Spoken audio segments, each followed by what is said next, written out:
How's it going, everybody? It's TJ here, back with another video. Before we get into this video, I want to let you guys know I was able to get into the early access play for M21 that's coming to Arena. So Wednesday and Thursday, watch for me because I'll be streaming. I'll be streaming on both YouTube and Twitch. I'll be switching back and forth probably between the two. If you want to get in on that, check out my Twitter and I'll be giving out exact times when I actually know. It'll probably be day of stuff. And because of actual work, I have to go to work. But check out my Twitter so you can stay on top of when it is. Twitter is linked down below. My Twitch is also linked down below, and it's gonna be fun. We're gonna do some drafting. We can do some best of one. We can do sealed, and I'm gonna do it all with you guys' input. Like we can build whatever decks you want to do. So yeah, if you want to get in on that, comment down below and let me know if you're excited for that. So, and remember, Wednesday and Thursday. And we're going to hop into this video now. So, we are doing Emiel the Blessed. Emiel the Blessed. It's a Unicorn Commander, and it's sweet. This card is very strong. It's Selesnya Blink, and if you get infinite mana, it's infinite Blink. It's a good card. So, I think the best way to build it is as a Blink deck. Definitely not Unicorn Tribal, but like you could do Unicorn Tribal if you want to. We'll get into Unicorn Tribal in a bit. We're going to talk about it as a Blink deck first. But first, we're going to talk about the infinite combos that this thing can do. Because this thing can do a couple different infinite combos. So, just the card Workhorse goes infinite with it. Just for infinite colorless mana. And that means infinite blinks on whatever creatures you have in play. So say you have Acidic Slime in play. You play Workhorse. You blink. You get infinite colorless mana. You blink Acidic Slime an infinite number of times, and you blow up all your opponent's lands and stuff. That seems pretty solid. Another way you can combo off with this deck is Phyrexian Altar and either Kitchen Finks or Woodfall Primus. So you sack either of them to the Phyrexian Altar, and you use that mana to put a counter on it when it comes back into play. But with thanks to the Persist trigger. So that way you get rid of the -1/-1 counter. So it's basically back to normal. So it just lets you get infinite ETBs.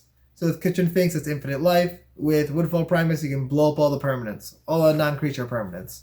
So that seems pretty good. You can do something similar with like Brood Monitor. Because that with Emiel can infinitely blink itself. Alter the Brood. That's another way you can win the game off of this combo. And off of the Woodfall Primus, Kitchen Finks, Phyrexian Altar combo. Like, that's just a good way to mill everybody. And, yeah.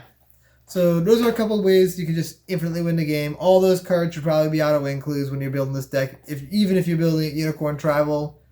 If you want to make it powerful, you should put that combo in. So, we're going to do the ETB stuff first. That's what I said we were doing first. Even though I wrote it down the other way.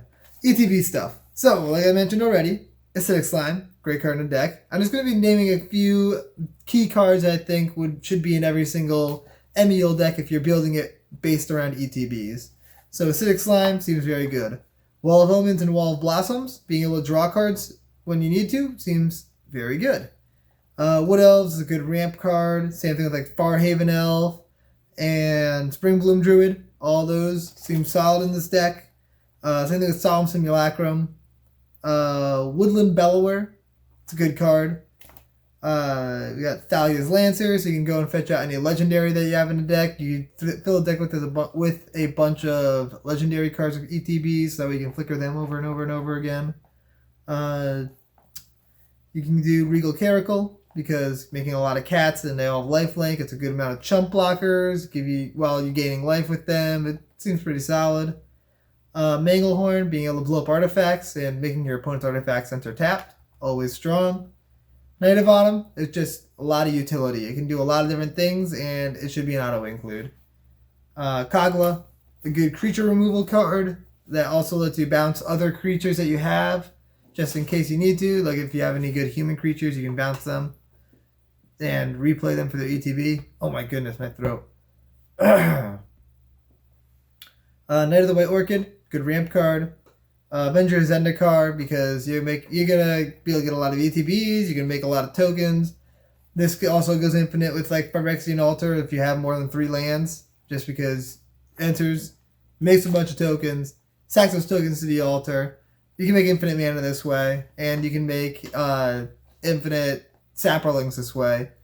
And if you have a way to somehow bounce a land over and over, then they're infinitely big, but that's not necessary. You can make infinite Saprolings here. Bane of Progress, just constantly being able to blow up all the artifacts and enchantments seems like a very solid game plan, especially because it's going to end up being a very creature-heavy deck. And Bramble Sovereign, because being able to get an extra creature out of your ETBs seems pretty good. I mean, it seems very, very good. So, those are what I got for the key ETB cards for the deck if you're building it ETB based. There's plenty of other ETB cards, like tons in these colors. So you just got to pick the ones that you like the best. Then the other way to build a deck, Unicorn Tribal. So, Unicorn Tribal is not good. I looked at all the unicorns. Most of them are hot trash. So I wrote down the ones that are the best, but that's giving them a lot of credit saying that they're best. A lot of them are not very good. There's like one or two good ones, but the other ones are just not great. So there's Benevolent Unicorn, which... did I even write that one down? I did not even write that one down. Benevolent Unicorn. Don't remember exactly what it does. We got Brightmare, which is a new one that ETBs, you can tap something, which is okay, I guess. Capuchin Unicorn, that lets you blow up an artifact or enchantment with it. Same thing with Ranam Unicorn. Those are both solid cards as removal cards that fit on theme. You got Good Fortune Unicorn, being able to give you +1/+1 counters is strong. And with that and the Phyrexian Altar and Kitchen Finks or Woodfall Primus combo, you don't even need to use the mana to continue the combo because it'll put the counter on it.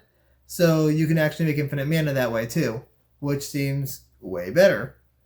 You got Loyal Unicorn, which is probably the best unicorn, and Opaline Unicorn, which is a unicorn that's also a mana dork, but it's not very good because I believe it is, yeah, a 3 mana dork. It's a 1/2. Yeah. Unicorn is not a very strong tribe. I don't know if it'll ever be a very strong tribe, but it's not yet. So that is what I have for Emiel the Blessed. Remember, if you want to join in on the stream, it's going to be Thursday or Friday, or Wednesday, Thursday. I'll be streaming both those days. And comment down below if you're excited about that. Also, if you're excited about Emiel, comment down below. If you like this video, remember to hit that like button. Remember to hit that subscribe button if you haven't already. You can hit the bell if you want to. I don't know if any of you do that, but that bell makes so you don't miss my vids. And I know you like my vids. Yeah. So if you really want to support the channel, check us out on Patreon. Remember to check out Twitter because that's where I'll be updating my exact timings for when I'm going to be streaming. And we will see you guys next time. Peace out, everybody.